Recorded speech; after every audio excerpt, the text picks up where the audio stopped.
খুলনায় যুবক গুলিবিদ্ধ, অবস্থা আশঙ্কাজনক। ইমরুল ইসলাম ইমনের তথ্যচিত্রে বিস্তারিত। খুলনায় দুর্বৃত্তের গুলিতে রানা ৩০ নামে এক যুবক গুরুতর আহত হয়েছেন। তার অবস্থা আশঙ্কাজনক। বুধবার রাত 8:45টার দিকে খানজাহান আলী থানার যাবদ্দীপুর বউবাজার এলাকায় দুর্বৃত্তরা তাকে গুলি করে ফেলে যায়।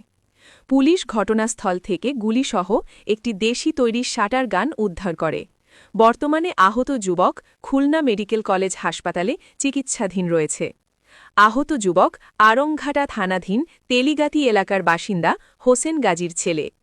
খানজাহান আলী থানার অফিসার ইনচার্জ হাওলাদার সানোয়ার হোসেন মাসুম বলেন, রাত 8:45টার দিকে যাবদ্দীপুর বাজারে রানাকে লক্ষ্য করে দুর্বৃত্তরা পরপর দুটি গুলি করে। গুলি দুইটি তার বাম হাতে এবং পিঠে বিদ্ধ হয়।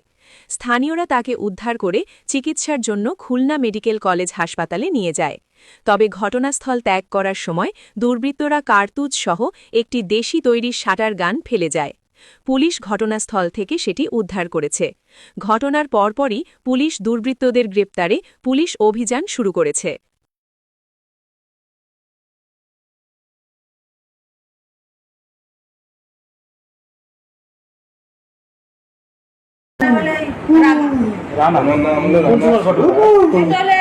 রানা শেখ, হোসেন শেখ,